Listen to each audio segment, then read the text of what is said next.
Un gruppo di ragazzi ospitati dalla comunità Don Lorenzo Milani, due giocatori dell'Umana Reyer, Davide Casarin e Giga Ianelizze, una formazione di giornalisti. Si sono cimentati in un allenamento speciale sul parquet del palazzetto Ancillotto di Mestre.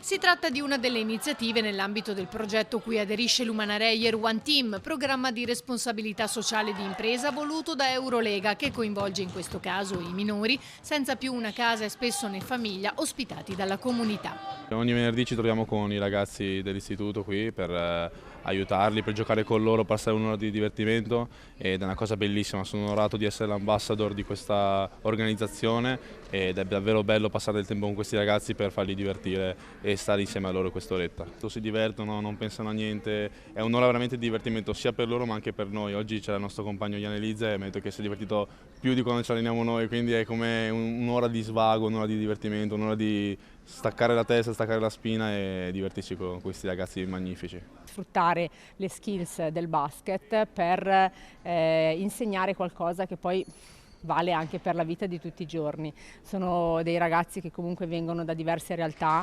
appunto già il fatto che diverse etnie, diverse religioni, diverse lingue riescono a stare insieme attraverso la pallacanestro, imparare, divertirsi e seguiti soprattutto dai campioni della Reyer che vengono ogni settimana, l'ambasciatore Davide Casarin, è proprio la missione del mondo Reyer. Reyer è proprio sempre vicina al sociale e questo è uno dei progetti che penso che rappresenti al meglio la Reyer. Obiettivo: fare squadra e divertirsi in attesa della gara il 30 gennaio, il One Team Game.